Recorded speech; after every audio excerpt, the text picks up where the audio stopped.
Today's episode of Filmmaker U is brought to you by our sponsors OWC. Go to owcdigital.com for all your filmmaking and computer needs.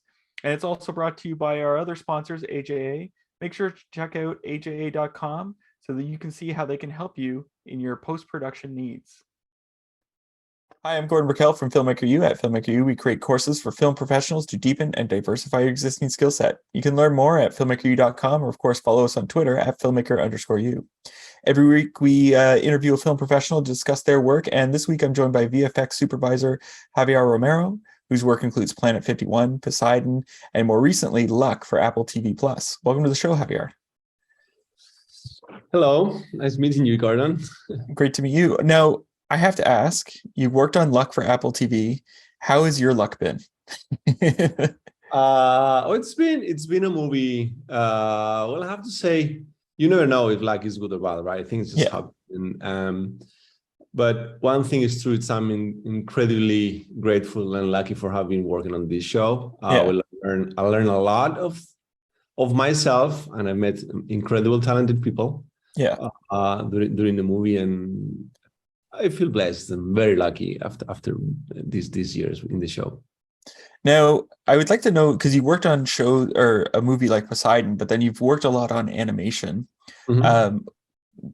What are some of the challenges for you from the live action that you've taken over to the animation, or experiences that you've taken over? Although we use similar techniques, the approach is very different, because in live action, you act more for the shot, like more Swiss Army for the shot. Okay, so in the movie, we had to recreate shots. We had a lot of fire and effects. So, and also you have a background which is being filmed. So a lot of your work is restricted to the background that has been, the plate that has been shot. But also that helps you to hide a lot of, you can use a lot of tricks. In animation, you have to be more real in terms of creating an asset or an element that goes into a sequence. So that's the biggest difference between animation and live action. In live action, you work for the shot, you just do the trick. In animation, you're starting with nothing shot on live, right? So you have to create everything, and everything that you're going to be creating needs to be used extensively through the movie. So maybe you create an asset for a shot that is used in a sequence, but in animation, in live action, but in animation, you need to create an asset or a character or a location or any element or an effect that needs to be used for the sequence, but also for the whole movie. Well, nowadays, live action has a lot of shots, so one can argue this. Of course, live action sometimes has full CG shots, but animation is a full CG movie. So, but yeah, you learn also shortcuts and try to not to get into a rabbit hole when you're working on a shot or on a sequence in animation as well. So yeah, I guess there's some transferable skills you can apply. I'm going to interrupt this interview for 1 second. We want to thank PixelView, one of our sponsors. They're a streaming solution for filmmakers. PixelView lets you stream your work to remote clients for easy collaboration, and it works with both on-set teams and post-production teams. With built-in video chat, you can discuss and make changes in real time and stream directly from your editing software. Or you can use the hardware encoder to stream from DaVinci Resolve or the camera on set. See the promo code and the link in the video description below. Now back to the show. When I've talked to VFX supervisors who've worked primarily on live action, like a lot of the effects will be sort of farmed out to different VFX houses and what have you. But for something like Luck, like when I think about Pixar, it's sort of all under one roof, or Illumination similar. Is it all under one roof there, or is it similarly, are shots farmed out to other post facilities? We work, everything is under one roof, because that's the way you can have more control of the creative. Because of the nature of our process, also we feel it's also better, but we have several locations. Okay, so it's under the same studio, but we have 3 locations. We have one location in LA, we have one location in Connecticut, and one location in Madrid. So sometimes you could be using artists from different locations depending on the task, but it's under the same studio, because we also have a lot of proprietary developments that we can't farm out. Mm-hmm. Yeah, so that's one of the biggest differences also working live action. So what would you say from the movie Luck, what would you say was one of the more trickier scenes to tackle as a VFX supervisor? Um, we spent a lot of time developing the idea of how luck was created and how it was sent to the human world. Mhm. This is a very high level concept for the movie also. So the fact that luck is random and how that was created randomly in the good luck in the luck world, and how both worlds, the good luck and the bad luck, are contributing to this random behavior, if I may say, for the luck was super challenging, right? Connecting that high level that luck is just luck, and also you can make out of it if it's going to be good or bad. That was very, very challenging. Plus also the type of simulations we had to be dealing with a lot of the crystals. And another big challenge in the show was to create all the creatures of the world and representing all different varieties of people that we have in the world as well. So working on them and being able to be believable and represent diversity was important for us. Sam was a challenge herself. The way that we wanted to her to behave, and the cloth not to be calling the attention, but also being there, giving believability to the world was very, very challenging. The dragon, I mean, every single thing I'm thinking about has different challenges. The dragon, for example, the costume that she had on top was very challenging because we didn't want that to be distracting. We wanted it to also elevate her silhouettes and the motion and the scale of her by Sam or the rest of the characters. We have shots like we have a big dragon and then a small hazmat suits, rabbits. That contrast of scale as well was important.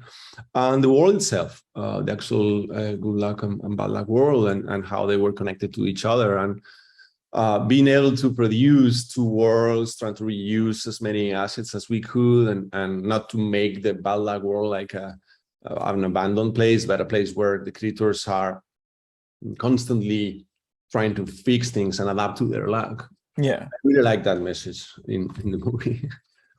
Well, and so like you talked about the dragons, you talked about like the two different worlds.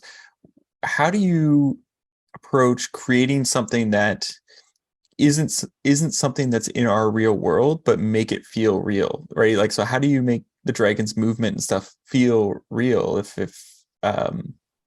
you know, if it's something we can't sort of mirror off of other things? Yeah, the dragon, I mean,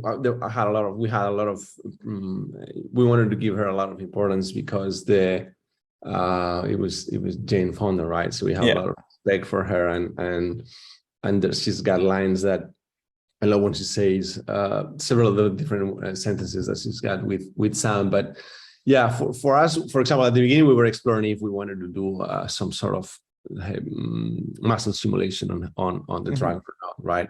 Because sometimes when you hear a creature, you want to go on and go really crazy with the technology and try to be using a lot of the different technology. And but we were able to stick to what's needed in terms of the deformations of the neck, for example. We spent a lot of time finding also the combination of colors, the right combination of colors for her, and trying to show her that it was the master of the good luck world, but also having colors from the bad luck world. So yeah, it was very fun. Now, when I think of animation, I think of, you know, the way Pixar tackles things where the story can change at any point and be rewritten. And I'm wondering, you know, there's this nice sort of freedom that you can create whatever you want in animation. You don't have to build sets or what have you, but then the story can change on you. So how do you, as a VFX supervisor, but also with your team, stay flexible so that you can adapt and adjust creations for the film when the story changes? Working Skydance, working with John Lasseter and all that high expectations and the movie, the story needs to be ready, right? I mean, the story needs to be good, and at any point, if there's a note that can be addressed and improve the movie, it will happen, right? We'll try to address it, and And that happened in the show, actually. In LAC, we were like changing and always showing the movie and everybody watching it, and then giving notes to understand what was the best version of the movie we could do. And obviously, when you're creating assets on this context, you need to be able not to commit to create something which is too story specific unless you get that really green light. So, for example, that was one of the things of the randomizer. It took us a while to understand how it worked, and we iterated a lot. And don't spend much time on something because we are exploring these options, right?